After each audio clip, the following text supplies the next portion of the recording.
Let us talk questions and answers. First thing I want to start with is a question by George. Some items that reduced essence costs are offered physical protection, like Thunderbird Cuirass.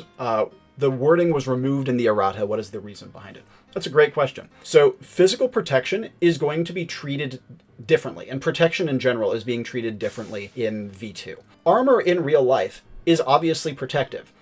A piece of class gear that gives protection should have bonus protection on top of what is intuitive, if that makes sense.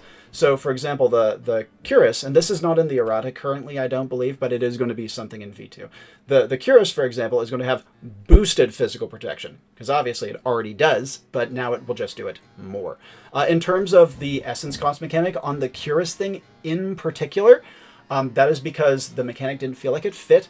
And we came up with one that I think fits the grounding and the feel a lot better. Similarly, on the Tome, which is another example of something that reduces essence costs, we found another mechanic that felt like it fit better. It is not because we are trying to remove essence cost reduction from the game. There are going to be gear pieces that still do that. That's a really good question. Thank you, George. Garonius says, will we get unique books, like secrets or something? I would love to say yes, but it's expensive. So no, not yet. Eventually, perhaps. Great question, though. And it is something that is on my mind. Another thing, which Meeks said earlier, was HQ spoilers. So as you guys may know, in Aspirant, the expansion, I am going to be adding a little bit more codified world building specifically to the Enclave itself. Not only is it nice to have the Enclave itself be a little more consistent, shouldn't be completely, not at all, but a little more consistent to make it feel more like the hub world that it is. But also it makes it so that people who want to write flavor, for example, which I've talked about in a lot of these past progress reports, will have the Enclave and Enclave HQ as like a perfect meeting place for flavor stuff if they don't want to worry about all sorts of other crazy worlds. It's like a neutral ground. And so because of that, I am going to be putting in some more information about Enclave HQ. We've talked about things like the Colonnade. This is already something we've spoiled on the server, of like a memorial hallway of agents killed in action. We have things like the Omnitorium, like a theater where agents can watch other missions currently in progress. We've talked about things like the Exclave, which is a almost like a city of agents that exist around HQ, who like effectively get like an on-site apartment, right? That they can do whatever they want with. So these are things we've already discussed, but I think there's a few we haven't yet. For example, I'm not sure I've mentioned the mission archives yet, which is like an in-HQ library of every mission the Enclave has ever conducted. Note that this cannot be consulted during assembly or on mission, but for flavor purposes, it allows you to have a character learn a little bit about a mission they weren't on. Another example is I actually have a full page, like narrative introduction to the world building section. I can read you part of that if you want. And I've also discussed things like contract work, where an agent is, and even non-agents in some cases, are allowed to do minor jobs for the Enclave that aren't like substantive and dangerous enough to count as missions. Like, for example, building homes within the Exclave, tutoring a fellow agent, being a legal expert or a talent scout out in Manifold, helping to run a branch office, that sort of thing. And so that way you can be saying, oh yeah, off mission, my character is still trying to get like in-house credit with the Enclave by working as a contractor for them. All right, let me give you a brief narration bit from my expanded world building section. This is TBD, but here's what I have as of now. Okay. As you first enter Enclave HQ, you are initially struck by its sterility. The air smells clean and fresh, almost too much so. Muddy boot prints from a passing agent vanish without a trace within seconds. But these thoughts fall away as you pass beneath a stately archway into a vast atrium. Its soaring, bullet-shaped ceiling looms above you, with 12 angular skylights arrayed in the shape of the Enclave logo that also emblazons the badge pinned over your heart. There is no signage, and yet you know instinctively where each yawning hallway leads, as though a soft voice were whispering the answers into your ear. I'll leave it there for now, but that's the idea. Giro says, as time goes on, will something change in Enclave HQ? I'm not saying in short time, in 5 years, can something happen to the Enclave? It's a great question. The best answer I have is no. But it's more nuanced than that. Reason being is that Enclave HQ is necessary for the entire structure of the game to work. It has to be infallible and unassailable to some degree, but everything else is fallible and assailable, including Enclave branch offices. Think about it. Imagine if the Enclave were somehow to come crashing down. How would you get gear? How would you level? How would you teleport onto missions? How would you be healed after missions? It breaks everything. And so you need to have the Enclave itself be infallible. But everything else can go to hell. And so because of that, if you ever want to run a plot line where the Enclave is being challenged in a specific part of Manifold, have a branch office be taken down. Tim says, speaking of the off-mission thing, would that also include like agents training new members in their chosen class, like having my gunslinger train budding gunslingers? Yes! Perfect example of contract work. Awesome topic for flavor. Sounds super fun. I have an idea of theme, month, or week.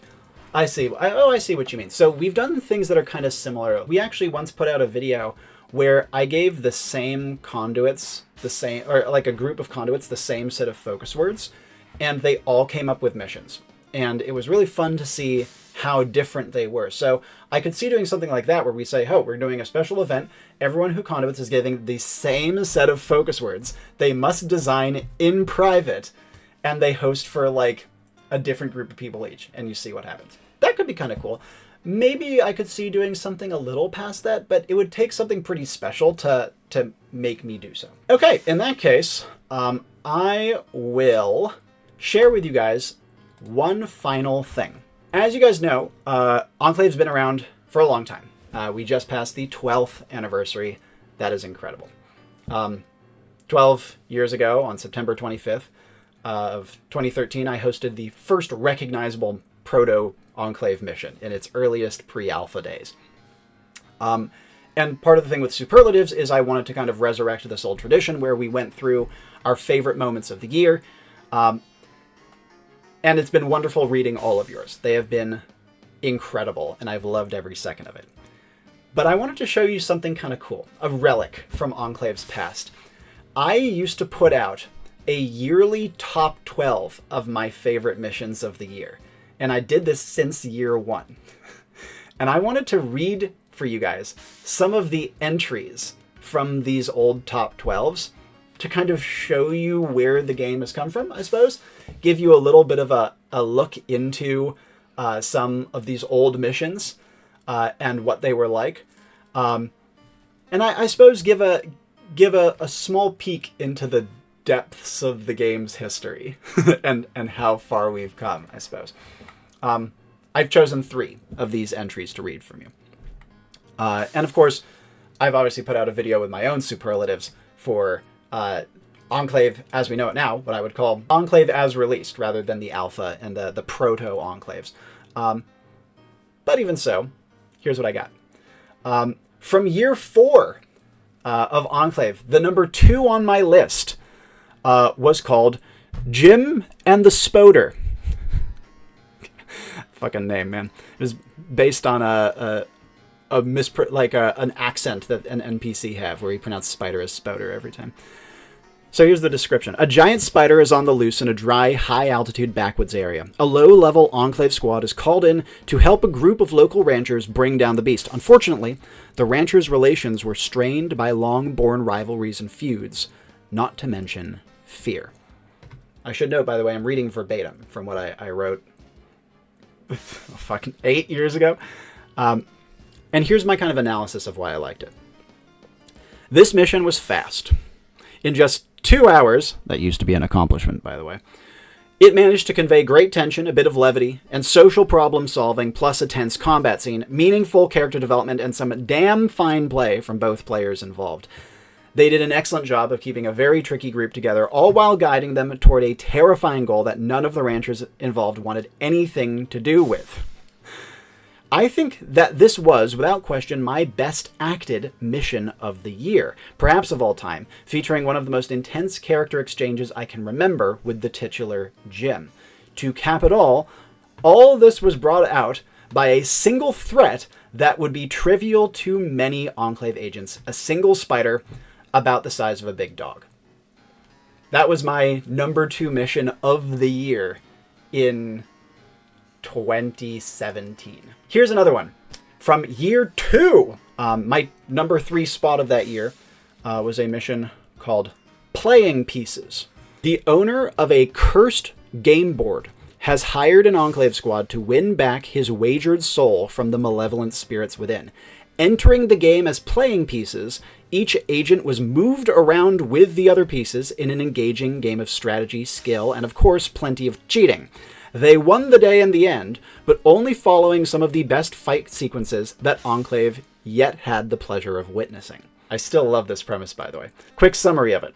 It didn't necessarily have any profound impact or meaningful character development, but this mission was probably the tightest and most engaging on a gameplay level that I have ever created. Again, this was in 2015. Besides a great premise and some really nice environmental setup, it was littered with interesting characters and settings that made a significant impact even when they only briefly cameoed. But while the premise and setting were certainly cool, the meat of this mission was the strategy game itself. Though made on the fly, as always, it ended up being a simple yet deep tactical experience, so much so that I've actually considered prototyping it in real life. A successful gimmick always feels good to pull off, and I feel like this mission was just about the best I've ever done in that regard. Now, we haven't even gotten to the fight scenes yet, some of the best Enclave combat I've ever conduited. Everyone involved was super on point that day. Not a single member of the group didn't have something incredible to contribute to the mission, and all had major character moments. This mission was mechanically perfect, had great world building, was well paced, and most importantly, was really fun for all those involved. You know you made a good mission when players go out of their way to say afterwards, wow, that was really fun, and it's even better when they go out of their way to congratulate each other on their work. This mission made everyone involved look awesome. I'm still proud of that gimmick, to be honest. And here's the one I think might be most interesting. From year 1, Enclave's first year, this was my number 1 mission of the year. It was called Just Like Old Times. A retired mob informant is being targeted by a gunman, and a single Enclave agent is sent to take out the threat. What followed was on and off sniper warfare over the course of a full day. A battle of patience, wits, and guts. The setting could not have been more of a contrast. A quaint little farming town with the villagers overall unaware of the goings-on. The two gunmen constantly changed positions on one another, jockeying for an advantage, culminating in a suspenseful confrontation in a tiny glade on the edge of the town. And here's what I said about it at the time again. This was first year. Simply put, Just Like Old Times is pretty much perfect by every metric I judge my missions on. The player also played beautifully. So much planning and strategic depth went into all of their actions, and there were a dozen different ways they could have gone about it. But beyond this mission sticks in my mind for its excellent ambience. Summer countryside with charming farmhouses and a lovely town square, lightly forested with plenty of inviting footpaths leading away over the hills. Doesn't that sound nice? Now make it the grounds for a stealth-based sniper duel. It's this contrast of moods, melded together with supreme technicals, that makes this mission so special. It was the perfect blend of atmosphere, action, planning, and character, and I believe it to be the best mission of Enclave's first year. That was what I said in 2014 about my best mission of the year. Now, besides to share you guys a snippet into Enclave's history, the reason I wanted to share this with you is because for all of you guys who are also conduiting, Just Like Old Times, I think if I ran it today, it would still be a good mission by my current standards. And it was like, again, my 20th I ever did. You have the ability to make something incredible now. And the best thing that you can do to get to that incredible thing is to keep trying. I really look forward to seeing what you guys do going forwards.